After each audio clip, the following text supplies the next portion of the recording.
Traveling to Papua New Guinea is not easy. It's remote, it's rugged, it lacks infrastructure, over 800 languages are spoken. It appears to be untouched by the outside world for hundreds, if not thousands of years.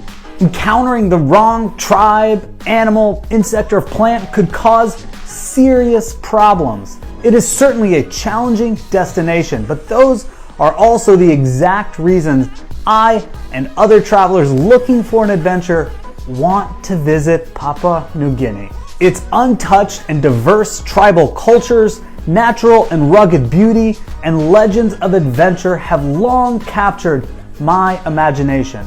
I went with my good friend and business partner, Andy Axe, and I have to admit, when I arrived, it was the first time I felt outside my comfort zone traveling in a very long time.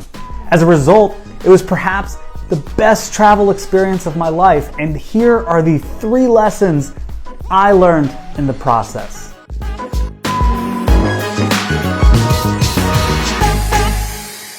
Number 1, be comfortable being uncomfortable. When we landed on a small domestic runway in the town of Wewak at the base of the Sepik River, we were the only foreigners for miles. We walked off the runway and were all by ourselves in an environment where we had no idea what to expect. For the first time in years while traveling, I felt nervous. Andy and I looked at each other and said, okay, this will either be a great adventure or it may end very badly, but let's do this. And if I fast forward nearly 1 week later when we were leaving that same airport, we were high-fiving and chatting with everyone like old friends on the way out. We quickly felt at home. These 2 contrasting images had a lasting impact on me. It was a great reminder to me that you usually only fear what you don't understand. The way we all grow and evolve is to constantly push the limits of our comfort zone. By leaning into our discomfort, we acclimate ourselves to a new experience and emerge a better and more experienced person.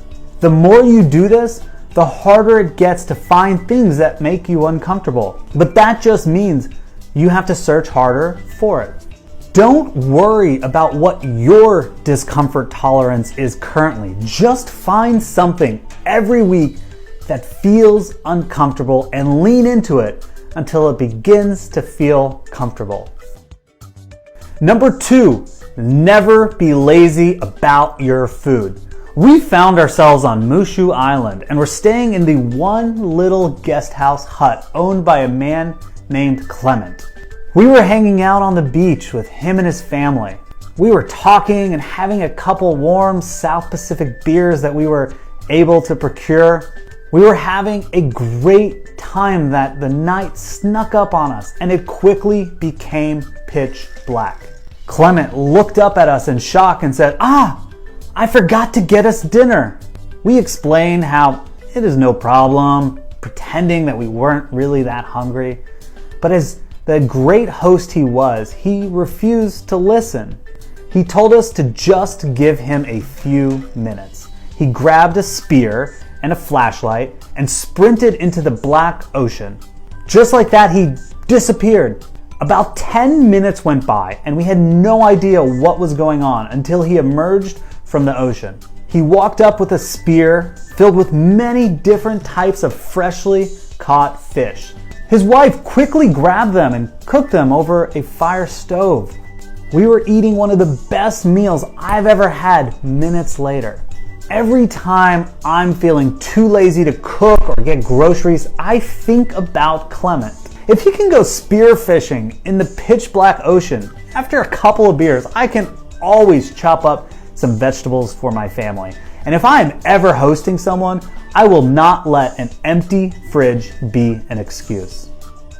Number 3, the smartest person in the room is highly dependent on the situation.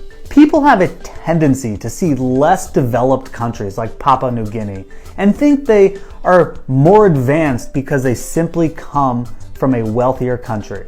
And sure, some nations may have more evolved institutions, political and economic structures, and technological expertise, but I was blown away by the intelligence and functional skills of the people in Papua New Guinea.